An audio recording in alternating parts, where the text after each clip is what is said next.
Le principe du collaboratif est à contre-courant de la surconsommation. Est-il pour autant annonciateur d'un nouveau monde? C'est la question qu'on traite aujourd'hui dans Businesswoman.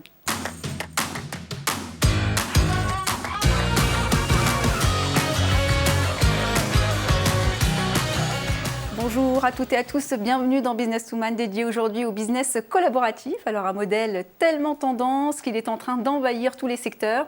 Derrière cette économie du partage, c'est l'effigie d'une société meilleure. Et pour m'accompagner sur ce sujet, deux intervenantes. Avec pour commencer Marie Delonvilliers, cofondatrice de ilétait-plusieurs-fois.com. Bonjour. Bonjour. Et Laura Streleski, cofondatrice de louer-une-piscine.com. Bonjour. Bonjour à toutes les deux. Alors pour faire connaissance, puisqu'on ne vous connaît pas, les téléspectatrices non plus, nous avons scrollé votre Insta et ça donne ça. Et on débute avec vous, Marie et Aude, jeunes mamans, adorent habiller leurs bambins de jolis vêtements. Mais ils grandissent vite. Il faut régulièrement courir d'une marque à l'autre en quête de nouvelles pièces de qualité sans y laisser son porte-monnaie. Et ce, pour remplir bientôt le coffre des pièces trop petites. Passionnée de vide-grenier et chineuse de la première heure, elle décide alors de proposer aux parents une alternative responsable et pratique. Une sélection de vêtements et objets de seconde main issus de marques de qualité lavés et préparés avec soin. Il était plusieurs fois et pensé pour faciliter la vie des parents en proposant aux parents vendeurs d'acheter l'entièreté des vêtements et objets de qualité qui viendraient à leur être envoyés et en opérant ensuite une sélection, l'équipe propose régulièrement de nouveaux trésors. Est-ce que j'ai tout dit? Tout à fait, c'était parfait. Alors d'où vous est venue cette idée de lancer ilétait-plusieurs-fois.com? Alors en fait, c'était quand j'étais enceinte de mon premier enfant. Je me suis aperçue que j'avais envie de pouvoir bien l'habiller, mais que tout ce que je voyais coûtait quand même assez cher. Et en parallèle, j'avais pas mal de personnes dans mon entourage qui avaient déjà eu des enfants et dont les placards débordaient de beaux vêtements qui étaient nickel. Et je me suis dit que c'était quand même dommage qu'on n'arrive pas à les mettre en relation.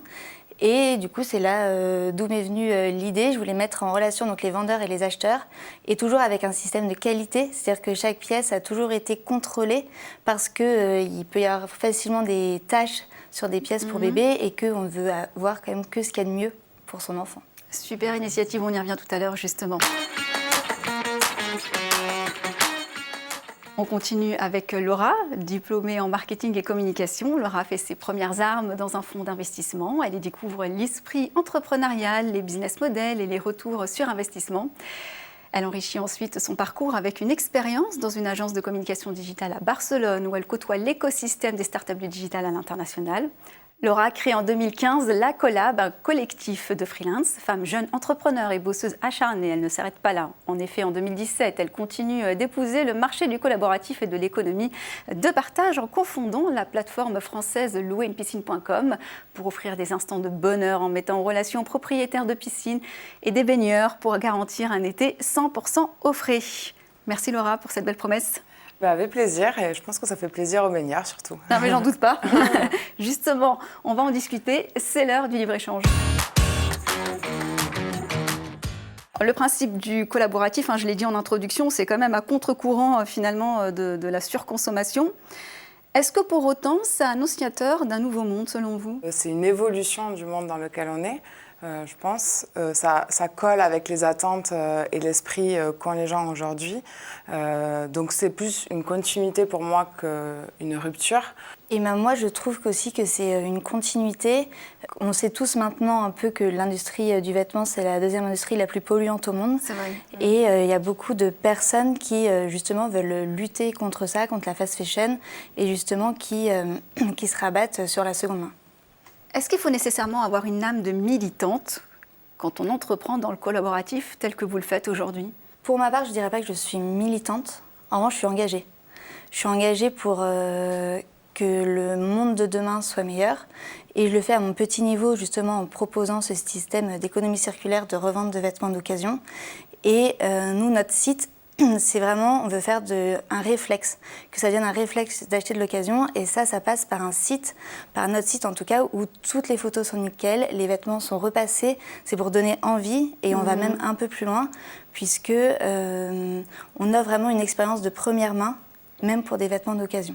Je me sens aussi plus engagée que militante et je suis engagée aussi sur une façon de vivre, travailler, acheter différemment, autrement. Les limites du collaboratif, eh bien, c'est, on va dire, sa concurrence déloyale qui est souvent pointée du doigt. On l'a vu avec la grande histoire du VTC, mais là, pour le coup, on est sur d'autres business. Quel regard vous avez sur cette question épineuse ? Je pense que c'est comme dans les business traditionnels, en fait, finalement, il y a toujours des déviances dans certaines activités. Mais aujourd'hui, je pense que le collaboratif a amené beaucoup de choses aussi au marché, une nouvelle forme de concurrence qui a pu booster aussi de nouveaux secteurs et développer aussi les acteurs historiques du marché, les challenger vers une offre meilleure, une offre plus adaptée. Ça permet aussi de développer le pouvoir d'achat des particuliers, puisque c'est souvent de la mise en relation entre particuliers qu'il y a dans le collaboratif, pas que, hein, mais c'est aussi un angle. Donc il y a des bonnes choses à prendre et puis il y a des choses sur lesquelles il faut rester vigilant, en effet, pour pas déstabiliser toute une économie. Pour vous, ça challenge finalement le marché plus qu'autre chose. Par exemple, si on prend l'exemple de Marie, vous avez un entrepôt. Est-ce que aujourd'hui, vous vous considérez comme complémentaire aux marques existantes ou en directe concurrence ? Non, moi je dirais qu'on est partenaire. Parce que nous, en fait, on offre une belle image de la seconde main des marques neuves, contrairement à d'autres plateformes où c'est les particuliers qui postent directement leurs photos. Oui, c'est vrai. Et du coup, l'image peut être vraiment dégradée. Et aujourd'hui, c'est un vrai problème pour ces marques-là. Et nous, justement, on leur offre une belle visibilité de leur seconde main. Donc, je ne dirais pas qu'on est en concurrence, au contraire. Je pense qu'il y a plein de symbioses qui peuvent se créer, qui peuvent être très intéressantes. D'accord. Alors, combien coûtent vos prestations approximativement ? Et je vous pose cette question parce que souvent, c'est ce qui est finalement mis en lumière quand on parle de collaboratif. C'est le business model. On se dit que ce n'est pas toujours effectivement suffisamment lucratif. Donc, par exemple, dans une location de piscine, combien coûte une location pour une après-midi pour un particulier ? Alors, le prix de la location est fixé par le propriétaire. Donc, c'est la loi un petit peu de l'offre et la demande après qui fixe le prix. On va dire qu'en moyenne, une demi-journée pour 4 personnes, c'est environ 40 €. Donc ça revient à peu près à 10 € par personne. Ça peut être 15 € s'il y a des belles prestations avec un barbecue, des transats, une table de ping-pong.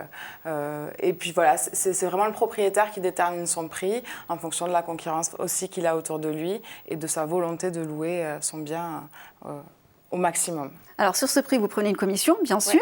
Donc c'est des prix qui sont très attractifs pour le particulier. Mais alors du coup, de votre côté, c'est au volume que vous pouvez gagner finalement votre vie. Hein. Tout à fait.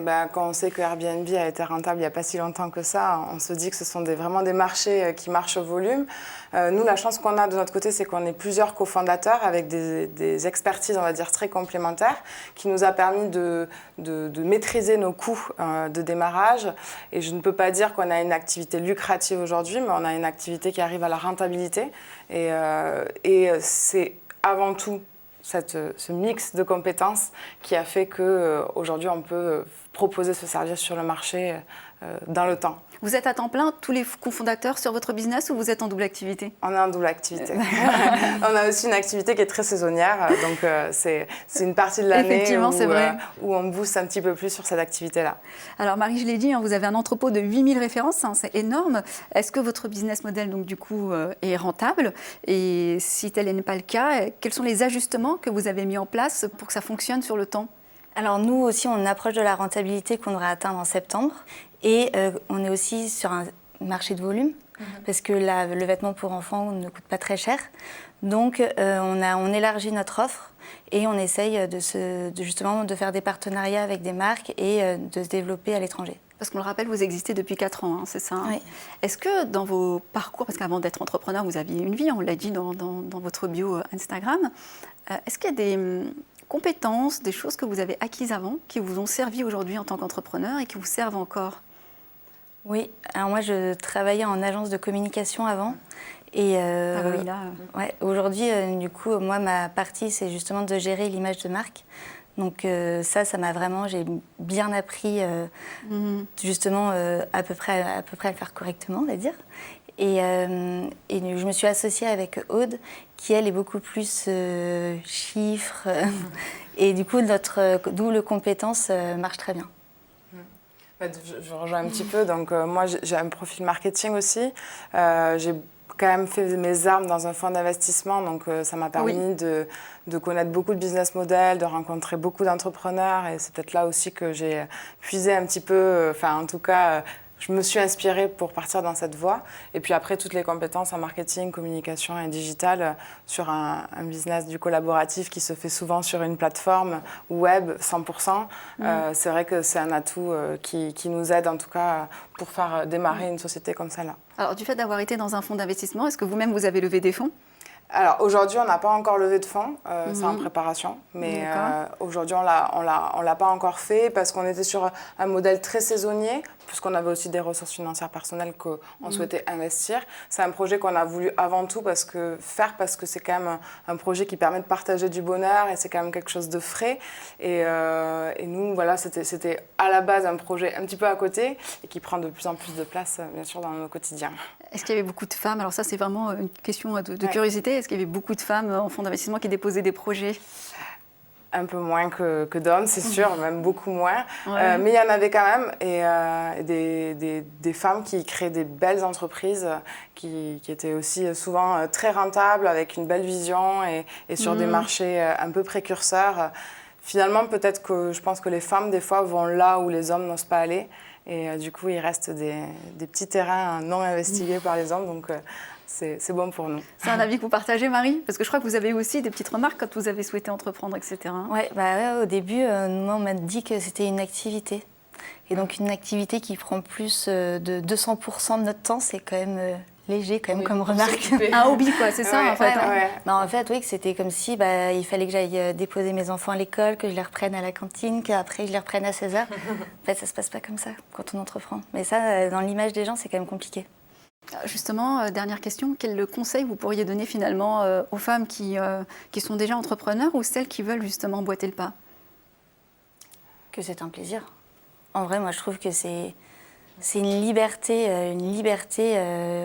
magnifique qu'on a de pouvoir lancer des projets comme on veut et de la manière dont on veut le faire. Je trouve ça génial. Moi, en termes de conseils, je dirais qu'on a de limites que celles qu'on se fixe nous-mêmes. Et peut-être la deuxième chose, c'est qu'il faut avoir une bonne capacité de travail parce qu'on n'a rien sans rien. Et voilà.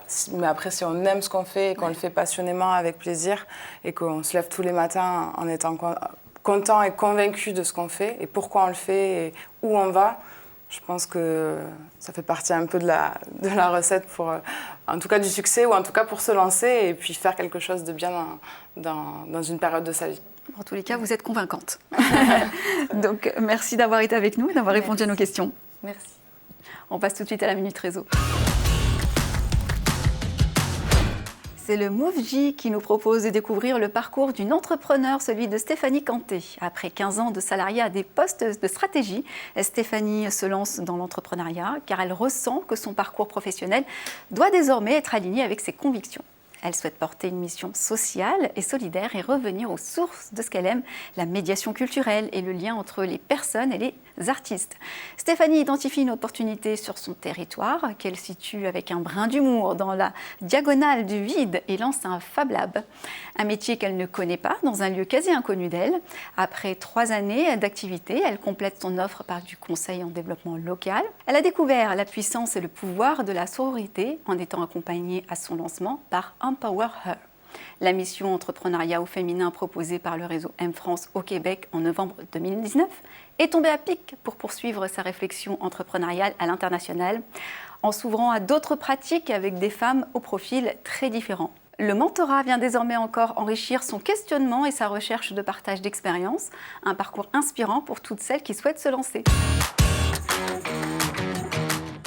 L'émission touche à sa fin. Merci Laura, merci Marie. Merci. Merci à vous de nous avoir suivis sur We Do Biz et Demain TV. On se retrouve bientôt pour un prochain numéro Businesswoman. Entre-temps, n'hésitez pas à liker nos pages Facebook et YouTube.